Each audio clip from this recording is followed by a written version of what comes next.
আলাইকুম। প্রিয় বাংলাদেশ এখন এক মৃত্যু উপত্যকা। জুলাই মাসে সংগঠিত গণহত্যায় 1000-এরও বেশি ছাত্র ছাত্রীকে শহীদ করা হয়েছে। দেশের ছাত্র ছাত্রী তরুণ যুবকদের বিরুদ্ধে গণহত্যায় এ পর্যন্ত কমপক্ষে 40,000 মানুষ আহত হয়েছেন। হাসপাতাল কিংবা বাসায় বাসায় মৃত্যু যন্ত্রণায় কাতরাচ্ছেন হাজার হাজার মানুষ। রাজধানীর এমন একটি কলেজ, বিশ্ববিদ্যালয় কিংবা দেশের এমন একটি জেলা উপজেলাও খুঁজে পাওয়া যাবে না যেখানে কেউ হতাহত হননি। ঘরে ঘরে চলছে সন্তান স্বজনহারা পিতামাতা আত্মীয়দের আর্তনাদ। এমন নিষ্ঠুর পরিস্থিতিতেও দেশে কারফিউ জারি করে চলছে গণগ্রেফতার। খুনি হাসিনা একদিকে কারফিউ জারি করে সেনাবাহিনী, বিজেপি, পুলিশের খুনি চক্রকে আন্দোলনকারীদের দেখামাত্র গুলি করার নির্দেশ দিয়েছে। অপরদিকে গণহত্যায় শহীদদের স্মরণে কথিত শোক দিবস পালনের নাটক করছে।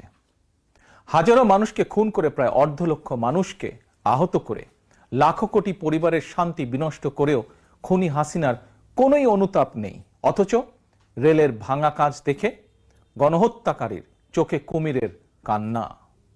প্রিয় দেশবাসী, অবৈধ ক্ষমতা টিকিয়ে রাখার অপচেষ্টায় খুনি হাসিনা জুলাইয়ের গণহত্যায় পুলিশ, বিজেপি, র্যাবের পাশাপাশি এবার সেনাবাহিনীকেও ছাত্রছাত্রীদের বিরুদ্ধে লেলিয়ে দিয়েছে। গণহত্যাকারী খুনি শেখ হাসিনাকে বাঁচাতে সেনাবাহিনী এখন নিজ দেশের জনগণের বিরুদ্ধে গোলাগুলি করছে আর শত্রুর সঙ্গে করছে গলাগলি। সেনা পরিবারের একজন সদস্য হিসেবে আমি সেনাবাহিনীর কর্মকর্তা এবং সদস্যদেরকে স্মরণ করিয়ে দিয়ে বলতে চাই, খুনি হাসিনার পৃষ্ঠপোষকতায় 2009 সালে বিডিআর পিলখানায় সেনা হত্যাযজ্ঞ চালিয়ে 57 জন সেনা কর্মকর্তাকে নির্মমভাবে হত্যা করা হয়েছিল। সেদিন নিজের সহকর্মীদের রক্ষা করতে আপনারা চূড়ান্তভাবে হয়েছিলেন ব্যর্থ।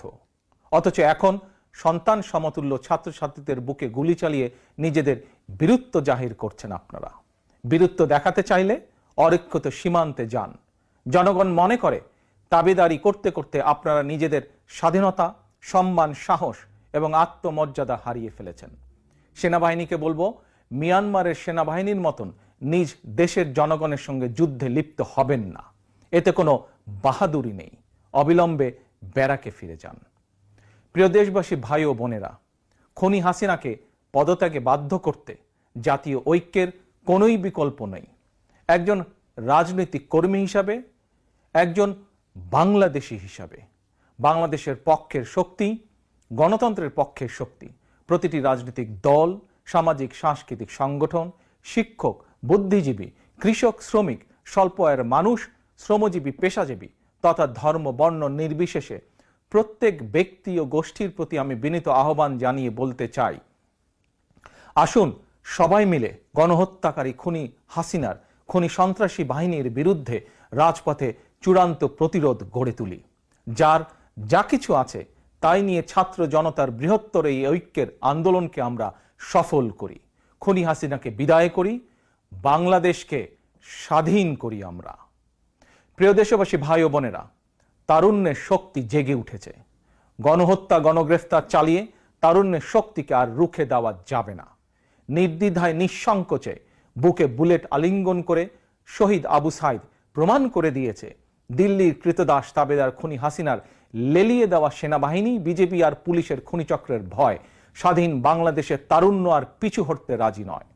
ছাত্রছাত্রীদের বিরুদ্ধে গণহত্যা চালিয়ে বৈষম্য বিরোধী ছাত্র আন্দোলনের কয়েকজন সমন্বয়ককে গ্রেফতার করে খুনি হাসিনা চলমান আন্দোলনকে দমন করে দিতে চেয়েছিল।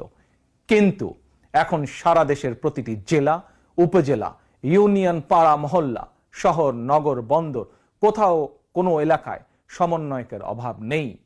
একজন গ্রেফতার হলে সঙ্গে সঙ্গে আরেকজন ছাত্র কিংবা ছাত্রী সমন্বয়কের দায়িত্ব গ্রহণ করে আন্দোলন অব্যাহত রেখেছেন।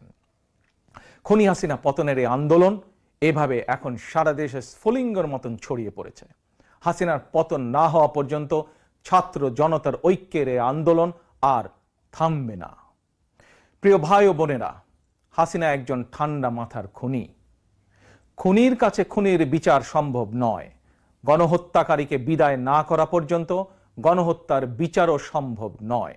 সুতরাং ছাত্রছাত্রী হত্যার সুষ্ঠু এবং নিরপেক্ষ বিচার নিশ্চিত করতে হলে, গণহত্যায় মারাত্মকভাবে আহতদের সুচিকিৎসার ব্যবস্থা নিশ্চিত করতে হলে এবং আন্দোলনকারী সকল ছাত্রছাত্রী শিক্ষার্থীর ভবিষ্যৎ নিরাপত্তা নিশ্চিত করতে হলে, শহীদের স্বপ্নের বৈষম্যহীন বাংলাদেশ গড়তে হলে গণহত্যাকারী মাফিয়া খুনি হাসিনাকে ক্ষমতা থেকে বিদায় করতেই হবে।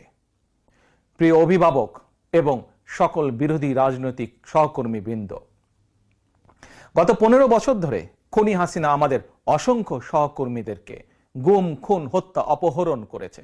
আর এখন রাজপথে আমাদের সন্তানদের পাখির মতন গুলি করে হত্যা করছে। এমনকি ঘরের ভেতরে আমাদের শিশুরাও নিরাপদ নয়, আমাদের মা বোনেরা নিরাপদ নয়।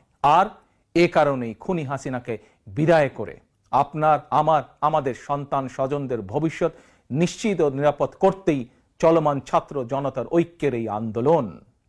গণতন্ত্রের পক্ষের একজন রাজনৈতিক কর্মী অথবা সন্তানের অভিভাবক হিসাবে চলমান এই আন্দোলনে আপনি রাজপথে কিংবা আপনার নিজ নিজ এলাকায় আওয়ামী সন্ত্রাসীদের এবং